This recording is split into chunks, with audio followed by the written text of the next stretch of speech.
এই যে জমিটা দেখতাছস, এই জমিটা নেওয়ার লাগে কইছি। এই জমি তুমি ফ্যাক্টরি লেগে নিবা? এই জায়গা তো অনেক ফানি জমি রয়েছে। পানি জমে রয়েছে দেখে কি হয়েছে? এই কারণে তো জায়গার দামও কম। জায়গার দাম কম ঠিক আছে, কিন্তু তুমি যেন ফ্যাক্টরি করবা, এই জমি দেখে মনে হইতেছে এই জমির মাটি যে নরম। তুমি যখন ফাইলিং করবা অনেক গভীর পর্যন্ত তোমার ফাইলিং করা লাগবে। হেডা তোর বুঝন লাগতো না। তুই দেখ তোর জমির পজিশন পছন্দ হয়েছে কিনা। জমির পজিশন তো পছন্দ হয়েছে। আচ্ছা এখন ভাই, তুমি যে হাতে জমিটা কিনতেছ, জমির কাগজপত্র সব ঠিক আছে? না, আমি তো এত কিছু দেখি নাই, শুধু জমিটা দেখছি। এখনকার যুগের পরিস্থিতি খারাপ, কাগজপত্র তো দেখে লইতে হইব। খালি জমি দেখবা, টেয়া দিবা আর জমি কিনা লাইবা, এটা করলে কি হইব? কাগজপত্র তো দেখমুই, না দেখে কি আর জমি কিনবো?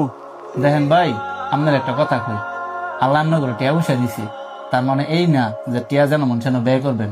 টিয়া ব্যয় করলে বুঝে ব্যয় করতে হবে। আর সবচেয়ে বড় কথা কি ভাই জানো, আমার না এই জায়গাটা পছন্দ হয়েছে না, লও জায়গা। কি কস? এত সুন্দর পজিশনের জায়গা কি তুই পাবি? প্রয়োজনে ভিতরে গিয়ে লগে তুই কথা ক। আচ্ছা তোমরা না বউ, আমি গিয়ে আল্লাহ কথা কই।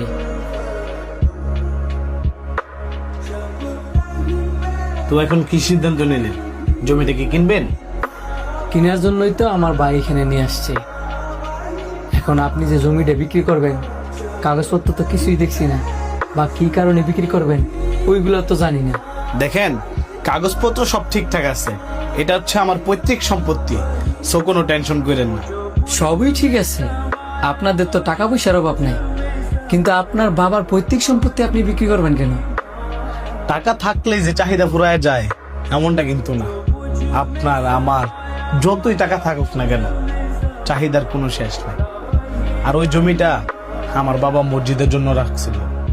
বাবা যেহেতু মারা গেছে, তাই চিন্তা করছি ওইখানে আর মসজিদ করবো না, ওই জমিটা বিক্রি কইরা ওই টাকাগুলা দিয়ে আমার ব্যবসার কাজে লাগাবো।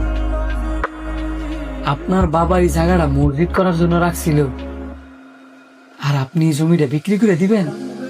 এখন তো জায়গায় জায়গায় মসজিদ, এত মসজিদ দিয়ে কি হইব? এখন আপনি যদি নেন তাহলে আমি কাগজগুলো দেখাইতে পারি।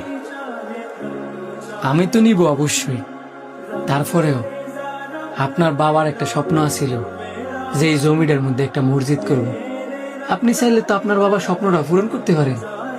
বাবার স্বপ্ন তো বাবার সাথে কবর চলে গেছে, বাবা জীবিত থাকতো তাইলে না একটা কথা ছিল। ঠিক আছে, আপনি কাগজপত্র রেডি করেন,